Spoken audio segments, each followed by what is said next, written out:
Welcome back to my YouTube channel, Education Under Knowledge. I am going to discuss about electricity, about electron, about current, about circuit, how currents form, what causes current. About these things I am going to discuss. Electric current, ये current बनता कैसे है? Metals होते हैं, non metals होते हैं.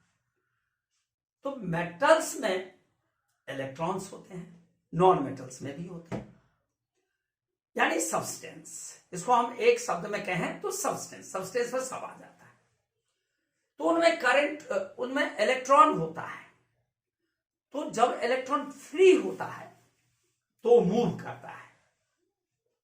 एक तो इलेक्ट्रॉन फ्री होने पर मूव करा तो चार्ज बहा, क्योंकि इलेक्ट्रॉन पर नेगेटिव चार्ज होता है. तो इलेक्ट्रॉन मूव हुआ अर्थात करंट मूव हुआ इलेक्ट्रॉन के साथ. तो करंट मूव हुआ, चार्ज मूव हुआ. तो चार्ज मूव होने के कारण करंट बना. लेकिन चार्ज मूव के अपोजिट डायरेक्शन में. चार्ज अगर ऐसे मूव कर रहा है तो करंट ऐसे मूव करेगा, यानी अपोजिट डायरेक्शन रहेगा. और इलेक्ट्रॉन पर नेगेटिव चार्ज होता है. तो क्या कहा, इलेक्ट्रॉन सब्सटेंस से जब फ्री रहता है तो ये मूव करता है. कि सब्सटेंस को क्या करते हैं, मेल्ट करते हैं, मोल्टेन स्टेट में लाते हैं. अब मोल्टेन स्टेट में लाके तब उसमें इलेक्ट्रॉन फ्री होता है, क्योंकि इलेक्ट्रॉन जो होता है एम्बेडेड होता है. तो वो बहुत टाइटली पैक्ड होता है. तो उसको क्या किया, मोल्टेन स्टेट लाया, फ्री हुआ तो इलेक्ट्रॉन मूव किया. इलेक्ट्रॉन मूव किया तो इलेक्ट्रॉन पर क्या होता है, नेगेटिव चार्ज. तो चार्ज मूव किया तो उसके अपोजिट डायरेक्शन में करंट मूव किया, अर्थात करंट फॉर्म हुआ, करंट प्रोड्यूस हुआ. किसके कारण प्रोड्यूस हुआ, चार्ज के फ्लो होने के कारण करंट बना. अगर चार्ज फ्लो ही नहीं होगा तो करंट कैसे बन जाएगा? अगर इलेक्ट्रॉन मूव नहीं करेगा तो करंट कैसे बनेगा? तो इलेक्ट्रॉन का मूव होना बहुत जरूरी है. तो अब इसको हम रूप देते हैं क्या, the rate of flowing charges. अब इसको एक डिफाइन कर दिया कि रेट ऑफ फ्लोइंग चार्ज यानी अमाउंट ऑफ चार्ज फ्लो करता है एक पर्टिकुलर रीजन से यूनिट टाइम में. तो इसको हम क्या कहते हैं, करंट कहते हैं. क्या बा, अमाउंट ऑफ चार्ज. दो चार्ज का मतलब चार्ज की यूनिट कुलाम्ब होती है. तो 2 कुलाम्ब चार्ज बहा, 3 कुलाम्ब चार्ज बहा. तो ये जो 3 कुलाम्ब चार्ज फ्लो किया या 4 कुलाम्ब चार्ज फ्लो किया, तो इसको कहते हैं 3 या 4 या 10 कुलाम्ब. तो इसको अमाउंट कहते हैं. अमाउंट ऑफ चार्जेज फ्लो हुआ एक पर्टिकुलर रीजन से, जिसको हम कहते हैं कि इलेक्ट्रिक सर्किट से हुआ. एक सर्किट क्या है, एक रास्ता है, रास्ता, पाथ. जैसे सर्किट, जैसे इलेक्ट्रिक करंट बहेगा, दैट इज द पाथ. उसको पाथ कहते हैं, रास्ता कहते हैं, इलेक्ट्रिक सर्किट कहते हैं. जो क्लोज्ड होता है सर्किट, कंटिन्यूअस होता है, ब्रेक नहीं होता है. सर्किट कंटिन्यूअस रहता है और उससे फ्लो करता है करंट. तो ये हो गया पर्टिकुलर रीजन यूनिट टाइम में. तो यूनिट टाइम को यहां दूसरे तरीके से अगर हम कहेंगे, the rate of flow of charges. The rate हो गया टाइम, रेट हो गया time. The rate of flow of charges, the rate of flow of charges. तो चार्ज और जिस रेट से बहा उसको टाइम कहते हैं, टी से डिवाइड कर दिया तो क्या बन गया, करंट. करंट प्रोड्यूस हो गया. था करंट को अगर हम आई कहते हैं तो I equal to Q by T. अब सर्किट क्या है, क्लोज्ड, कंटिन्यूअस पाथ और क्लोज्ड. सर्किट होता है, इसी में सेल लगे रहते हैं, इसी में सेल लगे रहते हैं, 1 2 3 जो भी सेल लगे होते हैं। की होता है, कोई डिवाइस लगा देते हैं, मान लो करंट को मेजर करना है तो एमीटर लगा दिया। तो ये सब, ये क्या हो गया, एक सर्किट हो गया। एक सर्किट से होके करंट फ्लो किया और उसने टाइम लिया, तो इसलिए इसको क्या कहेंगे, some amount of charge flow through the circuit in time T. तो टी से हम इसको डिवाइड कर देते हैं, तो इसको कहते हैं कि इतना करंट बहा। अब इसको मेजर करेंगे, तो देखिए कूलाम को किस में मेजर करते हैं, सॉरी चार्ज को किस में मेजर करते हैं, कूलाम में। टाइम को किस में करते हैं, सेकेंड में, कूलाम को COUL, और टाइम को सेकेंड में। तो 1 कूलाम 1 सेकेंड।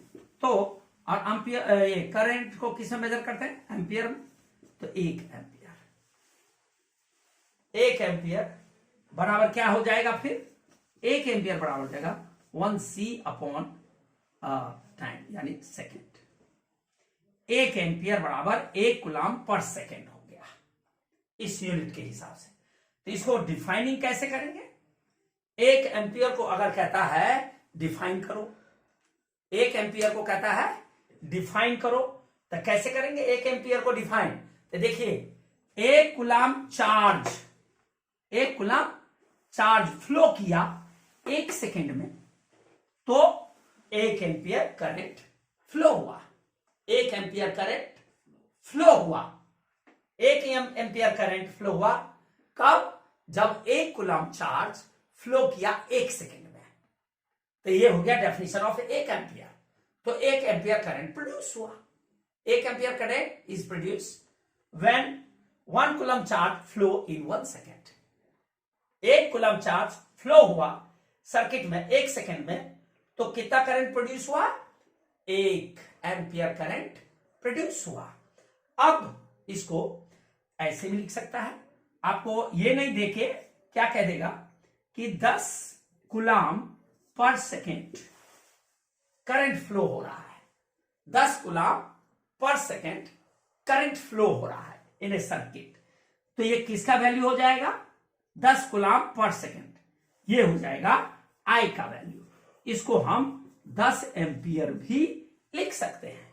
इसको हम 10 कूलम पर सेकेंड को 10 एम्पियर भी लिख सकते हैं। क्यों, क्योंकि 1 एम्पियर बराबर 1 कूलम पर सेकेंड होता है, 2 एम्पियर बराबर 2 कूलम पर सेकेंड होता है, 10 एम्पियर बराबर 10 कूलम पर सेकेंड होता है, 20 एम्पियर बराबर 20 कूलम पर सेकेंड होता है। तो अगर 20 कूलम पर सेकेंड है, इसका मतलब आप आई बराबर डायरेक्ट 20 एम्पियर लिख सकते हैं। अगर 10 कूलम पर सेकेंड है तो इसका मतलब समझ जाइएगा कि आई बराबर 10 एम्पियर हुआ। कंफ्यूज नहीं होना है, क्योंकि सवाल में इस तरह का रूप दिया जाता है अक्सर। डायरेक्ट ये नहीं लिख के वो क्या कर देंगे, वो लिख देंगे कि 10 कूलम पर सेकेंड के हिसाब से करंट फ्लो हो रहा है सर्किट में, तो ऐसे लिख देगा। तो ऐसे लिखेगा तो इसका मतलब आप सोचेंगे ये किसका वैल्यू है। तो अगर प्रैक्टिस किए रहेंगे तो आपको पता चल जाएगा कि कूलम पर सेकेंड वो एम्पियर के बराबर होता है। तो आप फटाक से लिख देंगे कि 10 कूलम पर सेकेंड है, अर्थात आई का वैल्यू 10 है, 10 एम्पियर है। तो इसमें आपको कोई डाउट नहीं रह जाएगा। तो इसकी बार बार प्रैक्टिस करना है कि 1 एम्पियर में 1 कूलम पर सेकेंड होता है, 2 एम्पियर में 2 कूलम पर सेकेंड होता है, 10 एम्पियर होगा तो 10 कूलम पर सेकेंड, 20 एम्पियर होगा तो 20 कूलम पर सेकेंड। तो इसका मतलब आई का वैल्यू 2 हो जाएगा, या 10 या 20 एम्पियर इसको कह देंगे, 10 एम्पियर 2 एम्पियर, CS हटा देंगे, एम्पियर लगा देंगे, क्योंकि दोनों का मतलब सेम ही होता है। तो मेरे हिसाब से ये क्लियर हो गया होगा आपको। अब ये याद रखना बहुत जरूरी है। देखिए आई लिखा ना, तो आई को क्या समझेंगे, जब ये आई लिखेंगे तो करंट समझ जाएंगे। ये क्या है, करंट का इंडिकेशन, कि करंट रहेगा तो आई लिखूंगा। अच्छा, अगर चार्ज होगा क्या लिखूंगा, क्यू लिखूंगा।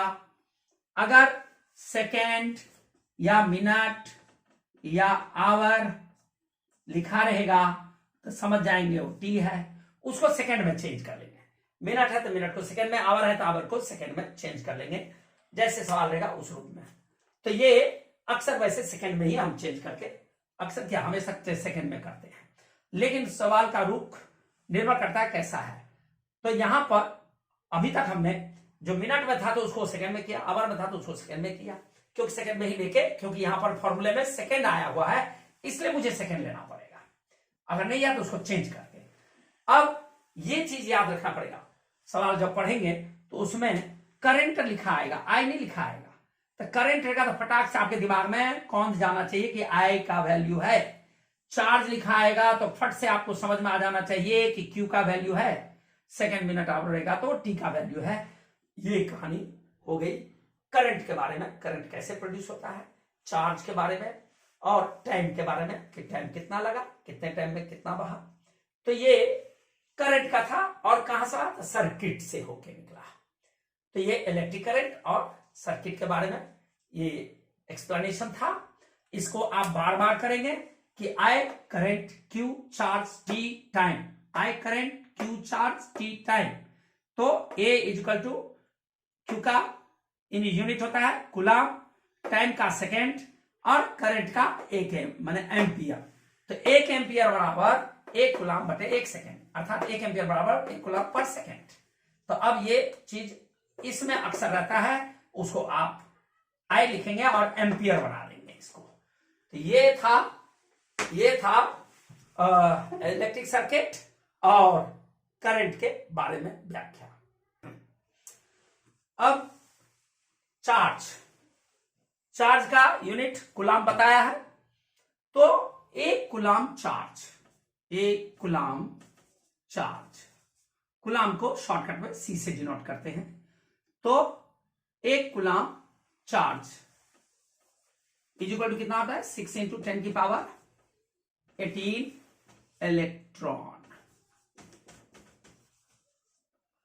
6 × 10⁻18 इलेक्ट्रॉन के बराबर होता है क्या, एक कूलम चार्ज। हमें निकालना है, ये याद रखना है, एक कूलम चार्ज तो 6 × 10⁻18 इलेक्ट्रॉन्स, या इसको मैं ऐसे भी लिख सकता हूं कि 6 × 10⁻18 इलेक्ट्रॉन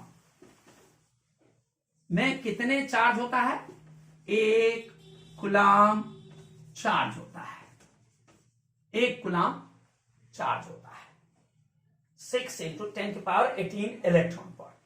तो एक इलेक्ट्रॉन पर, देन एक इलेक्ट्रॉन पर कितना चार्ज होगा, तो एक कूलम चार्ज बटे अपॉन में लेफ्ट साइड में क्या है, 6 × 10⁻18 और इलेक्ट्रॉन है, मल्टीप्लाइड बाय जो पूछ रहा है, पूछ क्या रहा है, एक इलेक्ट्रॉन पर, तो मल्टीप्लाइड बाय एक इलेक्ट्रॉन। इलेक्ट्रॉन से इलेक्ट्रॉन कट गया, कूलम चार्ज रह गया, तो आंसर जो आएगा कूलम चार्ज। अब कितना आएगा, तो इसका हिसाब कर ले, 10⁻18 को ऊपर ले जाएंगे तो ये -18 हो जाएगा, क्यों, यहां प्लस है, ऊपर जाएगा तो, क्योंकि पावर ऊपर से नीचे, नीचे से ऊपर जाता है तो साइन चेंज हो जाता है, प्लस है तो माइनस हो गया। अच्छा, अब रह गया 1/6, क्या रह गया, × 1/6। अब इसको डिवाइड कर देते हैं तो कितना हो जाएगा, पॉइंट देंगे तो 10 हो गया, 6 × 1 = 6 और 440, 6 × 6 = 46, सॉरी 6 × 6 = 36 और 440 तो 6 × 6 = 36, यानी 6 ही आता जाएगा × 10⁻18 कूलम चार्ज। अर्थात अब ये 6 है तो 6 को हटा देंगे, क्या करेंगे, ये डेसिमल को एक डिजिट पीछे ले जाएंगे और डॉट दे दीजिए इनटू, अब देखिए ये लेफ्ट से राइट की ओर, ये लेफ्ट है ये राइट है, तो राइट की ओर मैंने डेसिमल क्यों किया है, तो क्या होगा, नेगेटिव चार्ज एक बढ़ जाएगा, यानी 10 की पावर -18 है तो 10 की पावर -18 एक और बढ़ जाएगा नेगेटिव चार्ज, तो कूलम। तो ये हो गया 1.6 इंटू 10 की पावर -19 कूलम चार्ज। ये हो जाएगा, कर दिया। ओके, नाउ ये आपको समझ में आ गया होगा। 6 इंटू 10 की पावर 18 इलेक्ट्रॉन में एक कूलम चार्ज होता है, तो एक इलेक्ट्रॉन में कितना होगा। तो ये राइट साइड है, राइट साइड को हमेशा ऊपर लिखते हैं, लेफ्ट को नीचे, और जो पूछता है उससे मल्टीप्लाई करते हैं। बाकी हमने सॉल्व कर दिया। ये पावर को कभी नहीं छेड़िएगा, नीचे था इसको ऊपर ले गए, एज इट इज छोड़ दिया, और नंबर जो है उसको डिवाइड करके, और इसको स्टैंडर्ड फॉर्म, हर हमेशा स्टैंडर्ड फॉर्म में लिखा जाता है। ये सवाल सब लिखेंगे, जैसे मान लीजिए आपको दे देता है 0.4 6 7 8 ये दे देता है, तो इसको स्टैंडर्ड फॉर्म में लिखे तो हमेशा एक डिजिट के बाद, यानी 4.678 और इंटू 10। अब देखिए इसको लेफ्ट से राइट की ओर ले गए, एक डिजिट गया तो एक माइनस हो जाएगा। मान लीजिए 44.76 है, तो इसको भी फिर 4.476 इंटू 10 की पावर। अब इसको राइट से लेफ्ट की ओर ले जा रहे हैं, डेसिमल को राइट से लेफ्ट की ओर, एक डिजिट ले गए तो एक प्लस हो जाएगा। मान लीजिए 4768 है, तो 4 पॉइंट आपको हमेशा एक डिजिट के बाद डेसिमल देना है, 68 इंटू 10 की पावर। अब यहां अगर कुछ नहीं था तो डेसिमल इसका मतलब राइट से लेफ्ट की ओर गया है, 1 2 3 के बाद तो 3 प्लस हो जाएगा। मान लीजिए यहां पर 00067 है, आपको स्टैंडर्ड फॉर्म में लिखना है तो क्या करेंगे, 6.7 लिखेंगे, क्योंकि एक डिजिट के बाद देना है आपको डेसिमल। तो कितने के बाद आया, 1 2 3 4 के बाद डेसिमल हमने किया है, तो इसका मतलब 10 के पावर -4 हो जाएगा। अर्थात लेफ्ट से राइट की ओर जाएंगे तो माइनस में लिखेंगे, और राइट से लेफ्ट की ओर जाएंगे तो प्लस में लिखेंगे। लेकिन ये हर हमेशा एक डिजिट के बाद 1 to 9 में जो यहाँ डिजिट पड़ेगा उसके एक के बाद यहाँ डेसिमल आएगा, हर हमेशा एक के बाद। बाकी आपको काउंट करना पड़ेगा कि लेफ्ट से राइट कितने लगे हैं या राइट से लेफ्ट कितने लगे हैं, और इस तरह से आंसर लिखा जाता है फिजिक्स में। ये आंसर हो गया। 1 मिली एम्पियर में 10 की पावर -3 एम्पियर करंट होता है। एक माइक्रो लेंगे एम्पियर, ये माइक्रो एम्पियर है, तो इसमें 10 की पावर -6 एम्पियर करंट होता है। अब करंट को मेजर कैसे करते हैं, तो एमीटर होता है, ये एक डिवाइस है। क्या है, ये डिवाइस है, और ये क्या करता है, मेजर करता है करंट को, मेजर करता है, ये मेजर करता है करंट को। कौन, ammeter. Ammeter is a device which measures current in the circuit, circuit में कितना करंट फ्लो हो रहा है उसको ये मेजर करता है एमीटर। एमीटर ये डिवाइस है। और एमीटर के बाद आ गया कि करंट जो फ्लो करता है वो पॉजिटिव टर्मिनल से नेगेटिव टर्मिनल की ओर, पॉजिटिव टर्मिनल से, from positive terminal to negative terminal. Current किधर से किधर फ्लो करेगा, from positive terminal to negative terminal. Current flows from positive terminal to negative terminal. अब हम करते हैं electric potential and potential difference. Electric potential क्या होता है, इलेक्ट्रिक पोटेंशियल कि करंट एक जगह से दूसरी जगह जा रहा है, तो देखिए जहां से जा रहा है वहां पर ज्यादा है करंट, अब दूसरे जगह पहुंच रहा है तो वहां कम करंट है। एक जगह से जाएगा, जहां से बनेगा वहां से जाएगा, और दूसरे जगह तक, दूसरे पॉइंट तक पहुंचेगा, तो दूसरे पॉइंट तक जब पहुंचेगा तो वहां तो कम करंट रहेगा। लेकिन जहां सोर्स है, जहां से निकल रहा है वहां ज्यादा करंट होगा, तो वहां ज्यादा प्रेशर होगा, और जो दूसरे पॉइंट पर पहुंचेगा तो वहां कम प्रेशर होगा। तो इलेक्ट्रिक प्रेशर में डिफरेंस होता है। इलेक्ट्रिक प्रेशर में जो डिफरेंस होता है दैट इज पोटेंशियल डिफरेंस, एक पॉइंट से दूसरे पॉइंट की ओर। तो जहां स्टार्टिंग होता है वहां ज्यादा ऑटोमेटिकली यह होगा, और जहां दूसरे पर पहुंचेगा वहां पर कम रहेगा। तो इसलिए दोनों में क्या है, प्रेशर कम है, एक में ज्यादा एक में कम है, तो दोनों का जो डिफरेंस हुआ इलेक्ट्रिक प्रेशर का that is the potential difference. और ये जो होता है ये बैटरी या सेल लगाते हैं तो उससे ये हम क्रिएट करते हैं। तो कैसे करते हैं, तो थोड़ा हम सेल की बात करते हैं। Cell group of cell battery होता है, और सेल में क्या होता है, केमिकल एक्शन होता है। केमिकल्स होते हैं ना, तो उनके बीच में एक्शन होता है, जिसको हम कहते हैं केमिकल रिएक्शन हुआ। और केमिकल रिएक्शन किसके अंदर हुआ, सेल के अंदर हुआ केमिकल रिएक्शन। और उस रिएक्शन के कारण क्या हो गया जानते हैं, पोटेंशियल डिफरेंस जनरेट हो गया। क्यों, एक जगह इलेक्ट्रिक प्रेशर ज्यादा रहा, एक जगह इलेक्ट्रिक प्रेशर कम रहा, तो इसीलिए क्या हो गया, क्या जनरेट हो गया, पोटेंशियल डिफरेंस जनरेट हो गया।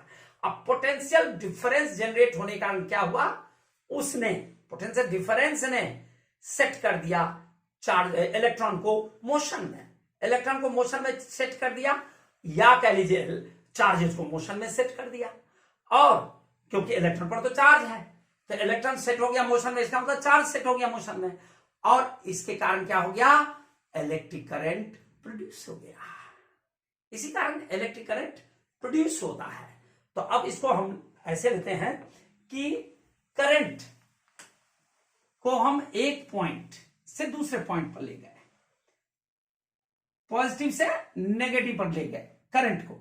ये ले जाने के लिए क्या करना पड़ता है, वर्क डन करना पड़ता है, काम करना पड़ता है। क्या करने के लिए, यूनिट पॉजिटिव चार्ज को, एक पॉजिटिव चार्ज को, एक पॉजिटिव चार्ज को कहां से कहां ले गए, पॉजिटिव से नेगेटिव ले गए। एक पॉजिटिव चार्ज को कहां से, पॉजिटिव टर्मिनल से नेगेटिव टर्मिनल की ओर ले गए, मतलब ये करंट जाएगा, लेकिन एक पॉजिटिव चार्ज को हम एक पॉइंट से दूसरे पॉइंट पर ले गए। तो ये जो एक पॉइंट से दूसरे पॉइंट पर ले जाते हैं एक पॉजिटिव चार्ज को, जिसको कहते हैं यूनिट पॉजिटिव चार्ज, तो उसमें काम करना पड़ता है, वर्क डन करना पड़ता है इसको एक जगह से दूसरी जगह ले जाने के लिए। और जो काम करना पड़ता है ना, तो उसी को हम क्या कहेंगे, पोटेंशियल डिफरेंस। और ये होता है अक्रॉस द टर्मिनल, यानी positive terminal to negative terminal. तो क्या हो गया, वर्क डन हुआ। और वर्क डन हुआ किसको ले जाने में, चार्ज को ले जाने में, चार्ज को ले जाने में। ओके, तो मैं यहां बात कर रहा था पोटेंशियल डिफरेंस की। तो पोटेंशियल डिफरेंस क्या हुआ, यूनिट पॉजिटिव चार्ज को ले गया, यूनिट पॉजिटिव चार्ज को एक जगह से दूसरे जगह पर, तो उसके लिए हमें वर्क करना पड़ा। तो potential difference is equal to हो गया work done by charge. Q को आप चार्ज लिख सकते हैं, चार्ज लिख सकते हैं। तो पोटेंशियल डिफरेंस की यूनिट क्या होती है, इसको किस में मेजर करते हैं, इसको वोल्ट में मेजर करते हैं। वर्क डन को जूल में मेजर करते हैं, चार्ज को कूलम में मेजर करते हैं। तो क्या हुआ, 1 वोल्ट पोटेंशियल डिफरेंस प्रोड्यूस हुआ कब, जब 1 जूल वर्क डन हुआ in bringing 1 coulomb charge, 1 joule work is done in bringing 1 coulomb charge from one point to another point, या from infinity to a point। क्या 1 volt potential difference produce हुआ, 1 volt potential difference is produced when 1 joule work is done in bringing 1 coulomb charge from infinity to a point or from one point to another point। This is the definition of 1 volt। So अगर इसमें रहेगा, इसको मैं ऐसे भी लिख सकता हूं, 1 volt is equal to 1 joule per coulomb. अब इसमें फिर बात आई कि अगर ये लिखा रहेगा 10 जूल पर कूलम, तो ये किसका वैल्यू है, 10 जूल पर कूलम, ये वैल्यू है V का। तो V का तो वोल्ट होता है, लेकिन वोल्ट बराबर जूल पर कूलम है, तो इसका मतलब हुआ अगर ये लिखा रहेगा 10 जूल पर कूलम, तो हम इसको V इक्वल टू 10 वोल्ट भी लिख सकते हैं, V इक्वल टू 10V लिख सकते हैं।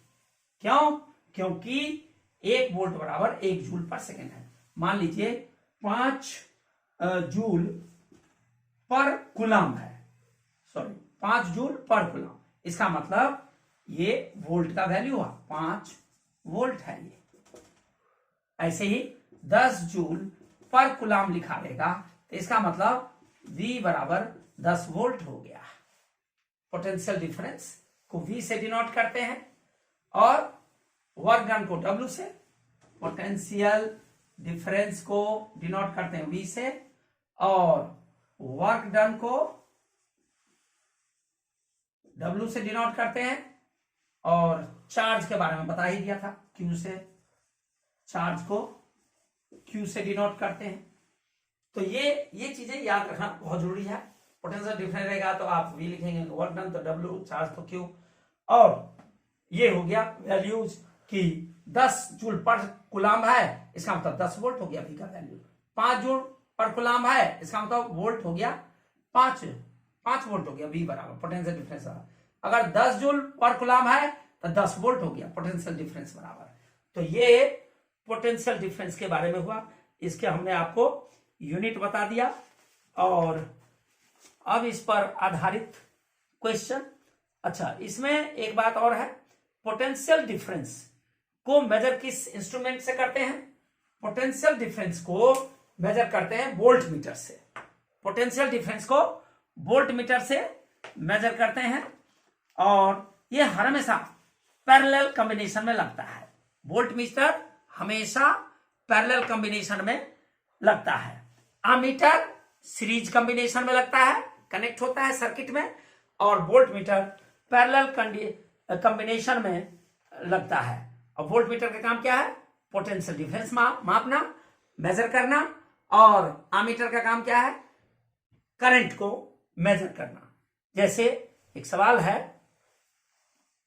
ये तो सवाल हम बाद में बताएं, तो सवाल अब ये बता देते हैं, एक इसके आधार पर एक क्वेश्चन बता ही देते हैं कि how much work is done कह रहा है। How much work is done, तो वर्क डन मतलब W, तो W पूछ रहा है और कह रहा है कि in moving charge to C का मतलब कुलाम। कुलाम किसका आता है? चार्ज का। चार्ज को किससे डिनोट करते हैं? Q से। तो हो गया 2 कुलाम। और across 2 points having potential difference 12 volt, तो V बराबर 12 वोल्ट है। तो हमें वर्क डन निकालना है। तो फॉर्मूला क्या होता है वर्क डन का? फॉर्मूला होता है potential difference into charge. Work done का पोटेंशियल डिफरेंस इनटू चार्ज, अर्थात ये हो गया V इंटू Q और ये हो गया W, क्योंकि पहले क्या कहा था? V is equal to W upon Q, cross multiply करेंगे तो यहां कुछ नहीं है तो W आएगा, ये V into Q, V into Q। तो potential difference that is how much? 12 volt multiplied by Q, charge 2, तो 12 टू 24, 24 क्या आया? ये आया आपका ये वोल्ट और ये कुलाम। तो इसको हम ऐसे लिख सकते हैं, कुलाम और वोल्ट दोनों साथ लिख सकते हैं। तो ये हो गया आपका W, और W की यूनिट क्या होती है? जूल। तो इसको मैं 24 जूल लिखेंगे, ये आंसर लिखेंगे। ये भी हो सकता है, ये भी हो सकता है, क्योंकि इसको 1 जूल कहते हैं और इसको तब 1 कुलाम वोल्ट कहेंगे। तो एक 24 कुलाम वोल्ट मतलब 24 जूल, तो इसलिए हमने, चूंकि इसकी यूनिट होती है जूल, इसलिए मैंने इसमें लिखा। ये आंसर हो गया। ओके, अब हम आपको ओम्स लॉ के बारे में बताएंगे। ओम्स लॉ जर्मन फिजिसिस्ट था, जॉर्ज साइमन ओम था। इन्होंने रिलेशन एस्टेब्लिश किया करंट, मेटालिक वायर और पोटेंशियल डिफरेंस के बीच में। जर्मन फिजिसिस्ट जॉर्ज साइमन ओम किसके बारे में? Relation between current, metallic wire और पोटेंशियल डिफरेंस। तो इन्होंने ये कहा कि पोटेंशियल डिफरेंस जो है यानी V, वो डायरेक्टली प्रोपोर्शनल किसके है? करंट के flowing through the metallic wire, provided temperature remains same. Temperature same रहना चाहिए। उस स्थिति में क्या होगा? पोटेंशियल डिफरेंस अर्थात V और डायरेक्टली प्रोपोर्शनल किसके हो जाएगा, आई के हो जाएगा। ये किसने बताया, जर्मन फिजिसिस्ट जॉर्ज साइमन ओम ने बताया। क्या बताया कि पोटेंशियल किसके बारे में, relation between current, metallic wire और पोटेंशियल डिफरेंस, उसके बीच में रिलेशन बताया।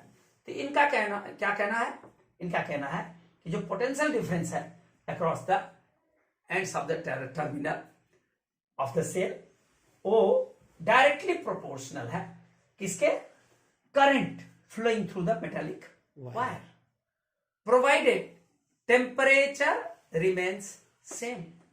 टेम्परेचर में घटबर नहीं होना चाहिए, इंक्रीज डिक्रीज नहीं होना चाहिए, वो सेम रहना चाहिए।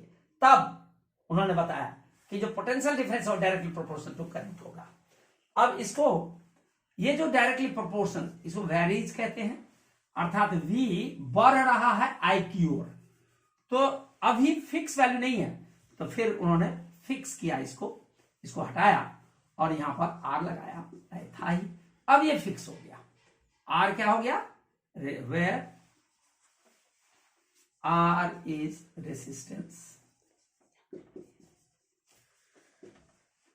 R रेसिस्टेंस हो गया और ये कांस्टेंट के रूप में इस्तेमाल किया रेसिस्टेंस को।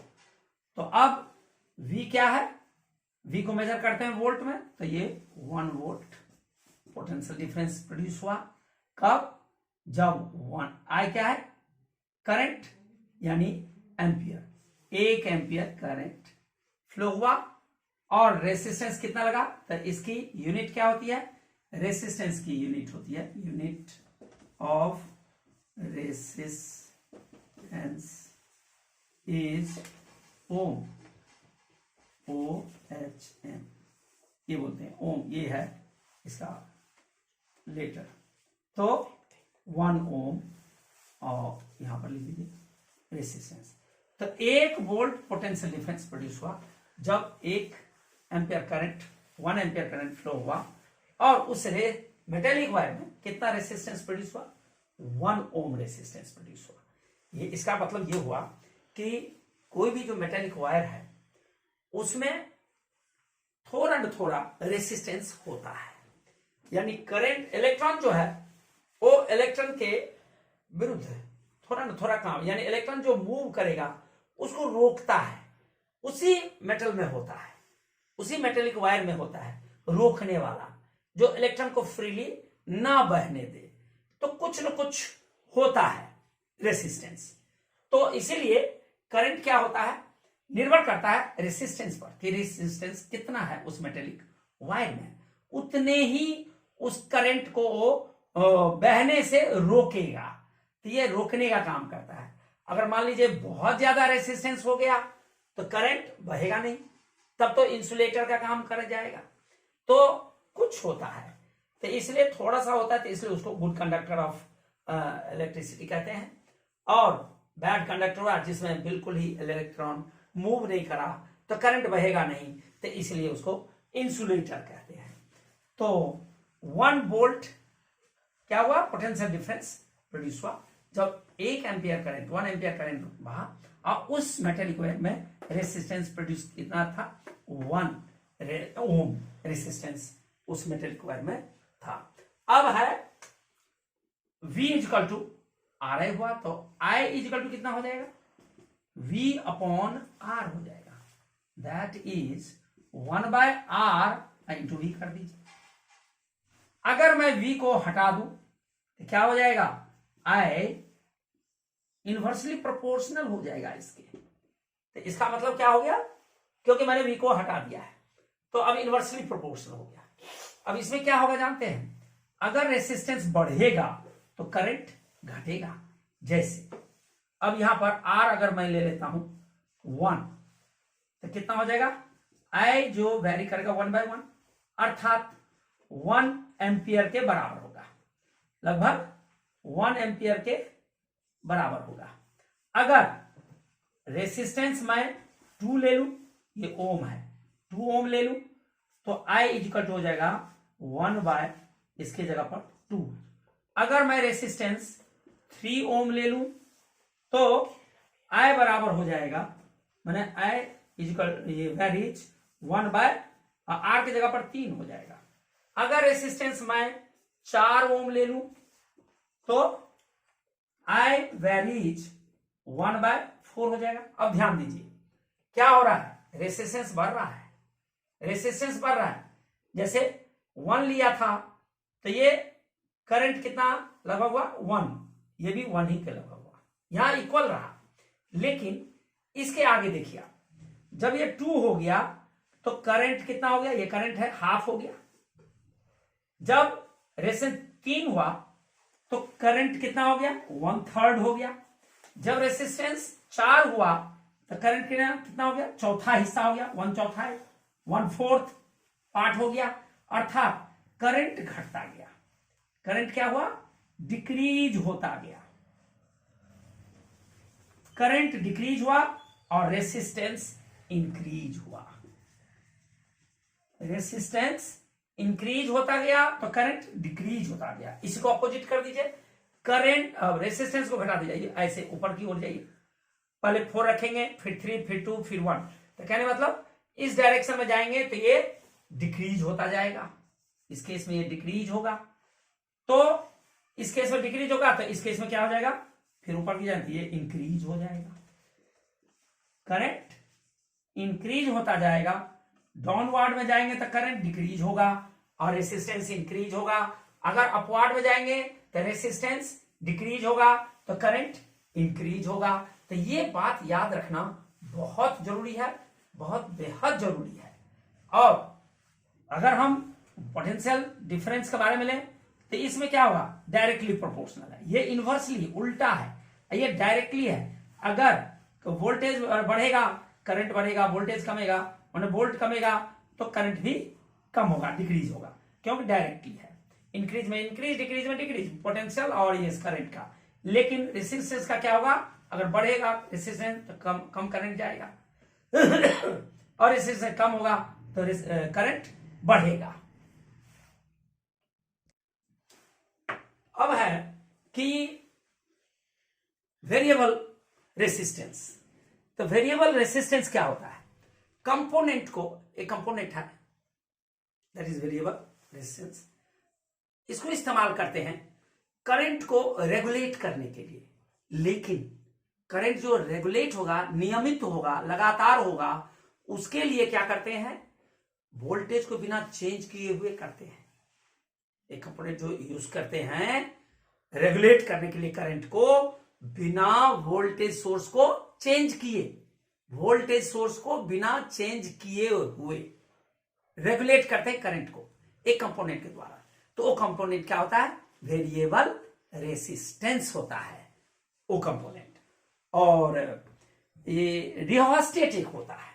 रियोस्टेट क्या होता है, एक डिवाइस ये भी है जो क्या करता है, करंट को कम ज्यादा करता है। जब आप ओम्स लॉ का एक्सपेरिमेंट करेंगे तो उस समय आपको ये रियोस्टेट भी दिया जाएगा। सर्किट पहले तैयार करेंगे, उसमें रियोस्टेट लगाना पड़ेगा और उसका काम क्या होता है, जैसे करंट हमें ज्यादा चाहिए तो थोड़ा इंक्रीज कर दिया, कभी डिक्रीज कर दिया, अर्थात चेंज। करंट को चेंज करने के लिए, उसके अमाउंट को चेंज करने के लिए हम किसका इस्तेमाल करते हैं, रियोस्टेट का इस्तेमाल करते हैं। तो रियोस्टेट क्या है, that is a device to change the current, amount of current, that is rheostat, that is device. So rheostat is a device to change the amount of current in the circuit. That's all. तो अब हम करेंगे कि factors on which the resistance of a conductor depends. यानी resistance जो है conductor का वो किन फैक्टर पर निर्भर करता है। तो रेसिस्टेंस जो है कंडक्टर का वो निर्भर करता है लेंथ पर, जो मेटेलिक वायर है उसके लेंथ पर निर्भर करता है, उसके क्रॉस सेक्शनल एरिया पर निर्भर करता है और उसके और नेचर ऑफ मटेरियल। क्या सब हो गया,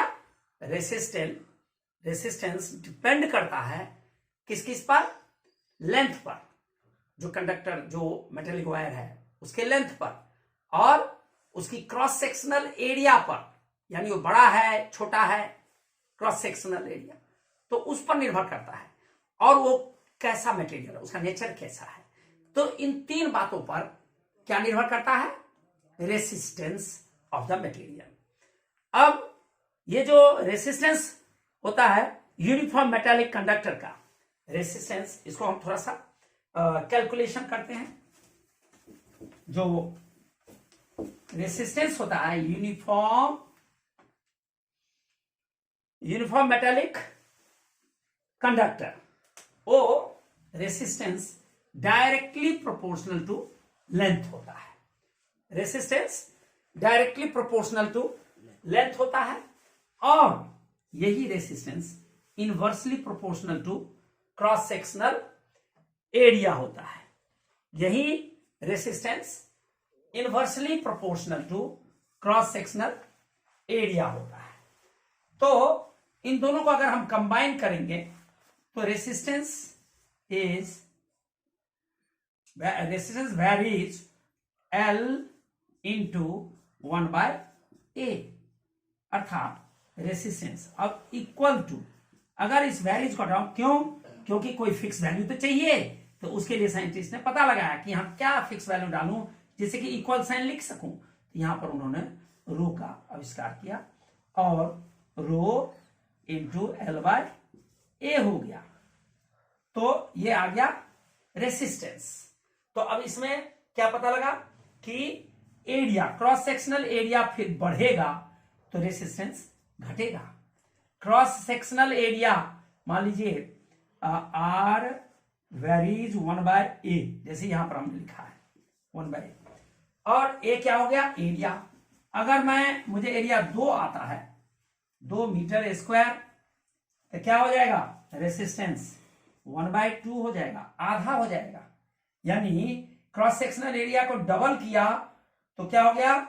रेसिस्टेंस आधा हो गया। ये देखिए आधा है। अगर क्रॉस सेक्शनल एरिया को 3 किया तो रेसिस्टेंस कितना हो गया? 1/3 हो गया। देखिए 1/3 हो गया, ये एरिया की जगह पर लिखा। अगर एरिया को 4 किया तो रेसिस्टेंस कितना हो गया? 1/4 हो गया, 1/4 हो गया। ये ध्यान से देखिएगा, एरिया इंक्रीज हो रहा है, ये इंक्रीज हो रहा है, लेकिन रेसिस्टेंस क्या हो रहा है? डिक्रीज हो रहा है। तो ये याद रखना है कि अगर क्रॉस सेक्शनल एरिया बढ़ेगा तो रेसिस्टेंस, ये क्रॉस सेक्शनल एरिया बढ़ेगा तो रेसिस्टेंस घटेगा, डिक्रीज होगा, और क्रॉस सेक्शनल एरिया डिक्रीज होगा, अर्थात अपवर्ड डायरेक्शन में जाइए तो डिक्रीज होगा, डिक्रीज होगा तो रेसिस्टेंस बढ़ेगा। तो याद रखिएगा कि जब कभी क्रॉस सेक्शनल एरिया इंक्रीज होता है तो रेसिस्टेंस डिक्रीज होता है, जब कभी क्रॉस सेक्शनल एरिया डिक्रीज होगा तो रेसिस्टेंस इंक्रीज होगा। तो ये वेरी इंपॉर्टेंट पॉइंट है, ये याद रखना है। अब इससे अगर मैं रो निकालू, रो का वैल्यू, तो इसको हम क्या बोलते हैं? RHO। कोई रो भी बोलता है, कोई रो बोलता है, हम लोग रो बोलते हैं। तो रो कितना हो जाएगा? R इंटू A अपॉन में L हो जाएगा। तो अब इसको यूनिट निकालेंगे, इसको हम ओम में मेजर करते हैं, इसको मीटर में, नहीं एरिया है, ये एरिया है तो इसको मीटर स्क्वायर में, और अपॉन में लेंथ है तो इसको मीटर में। तो 1 मीटर से 1 ये कट गया, 1 बार रह गया, तो क्या रह गया? Ohm metre. तो इसका मतलब रो की यूनिट क्या हो गया? Unit of rho is ohm metre, ohm metre हो गया। Ammeter reading, ammeter reading decrease हो जाता है। कब डिक्रीज होता है? जब लेंथ ऑफ वायर जो है, अगर आप उसको डबल कर देते हैं, जो कंडक्टर अर्थात मेटेलिक वायर, उसके लेंथ को अगर आप डबल कर देते हैं तो आमीटर रीडिंग डिक्रीज कर देता है, हाफ कर जाता है। और इंक्रीज कब होगा? तो इसका उल्टा कर दीजिए। क्या? लेंथ को डबल किया तो लेंथ, उसी लेंथ को अब छोटा कर दीजिए, छोटा करेंगे तो थिक हो जाएगा, थिक हो जाएगा तो क्या हो जाएगा? इंक्रीज हो जाएगा आमीटर की रीडिंग। तो इसको जस्ट उल्टा कर देना है कि आमीटर रीडिंग अगर हाफ होता है तो क्या होगा? लेंथ ऑफ मेटेलिक वायर जो भी है वो डबल करने पर हाफ होता है। डबल इसका मतलब लेंथ ऑफ मेटेलिक वायर क्या हुआ, इंक्रीज हुआ। तो आर्मीटर रीडिंग डिक्रीज हुआ। लेकिन आर्मीटर रीडिंग इंक्रीज कब होगा, जब लेंथ को कम कर देंगे। कम करेंगे तो थिक हो जाएगा, तो थिक हो जाएगा तो आर्मीटर रीडिंग क्या हो जाएगा, बढ़ जाएगा। तो इसका मतलब क्या हुआ, आर्मीटर रीडिंग चेंज आता है। कब चेंज आता है, जब ये वायर जो है वो डिफरेंट मटेरियल का हो। वायर जब डिफरेंट मटेरियल का होगा लेकिन same area of cross section होगा और सेम लेंथ होगा, सेम लेंथ और सेम क्रॉस सेक्शनल एरिया, तब क्या हो जाएगा, उसका आर्मीटर रीडिंग में परिवर्तन आ जाएगा, चेंज आ जाएगा। तो एक ये मैटर था, ये याद रखिएगा। क्या कहा कि आर्मीटर रीडिंग डिक्रीज होगा कब, जब लेंथ मेटेलिक वायर अर्थात कंडक्टर का इंक्रीज होगा। और मेटेलिक वायर है उसके माने उसको आप कम करते हैं, डिक्रीज करते हैं तो थिक हो जाता है, मोटा हो जाता है, तो आर्मीटर रीडिंग बढ़ जाएगा। कर दिया। चलो अब ये जो मैंने लिखा है ये रो है, इसको हम रेसिस्टिविटी भी कहते हैं। इसको रेसिस्टिविटी भी कहते हैं, electrical resistivity, electrical resistivity.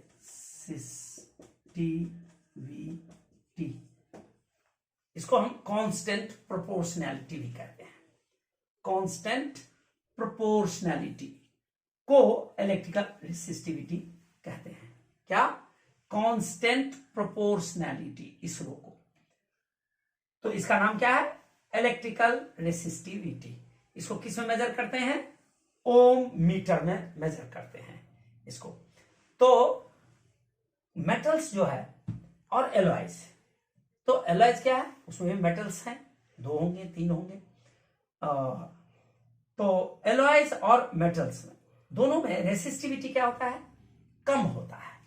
Alloys और मेटल्स में रेसिस्टिविटी कम होता है, इसलिए उसको गुड कंडक्टर कहते हैं। रेसिस्टिविटी कितना होता है, 10⁻⁸ से 10⁻⁶ तक।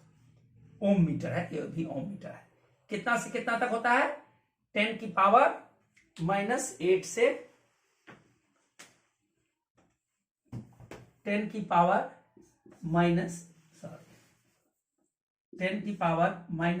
से कहां तक, 10⁻⁶ ओम मीटर। ये भी ओम मीटर। ये गुड कंडक्टर्स होते हैं, गुड कंडक्टर्स। और 10⁻12 से लेके ohm metre, ohm meter to 10⁻17 ohm meter तक, ये क्या होता है, बैड कंडक्टर्स यानी इंसुलेटर्स।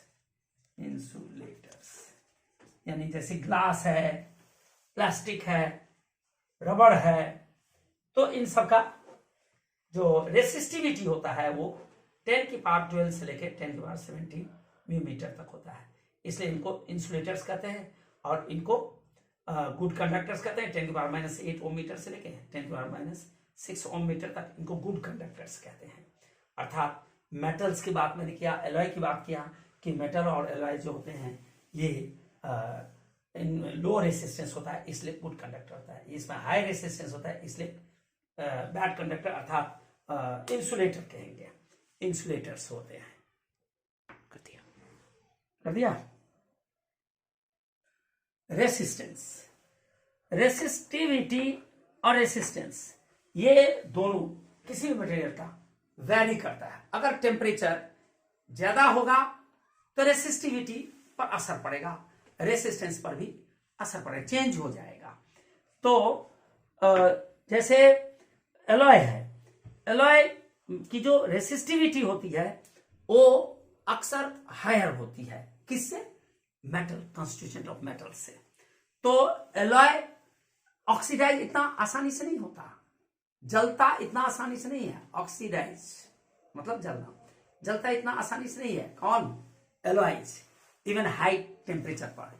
इसीलिए एलॉय को इस्तेमाल करते हैं उसमें, इलेक्ट्रिक आयरन में, ओवन वगैरह में, हीटर वगैरह में, इन सब में इस्तेमाल करते हैं।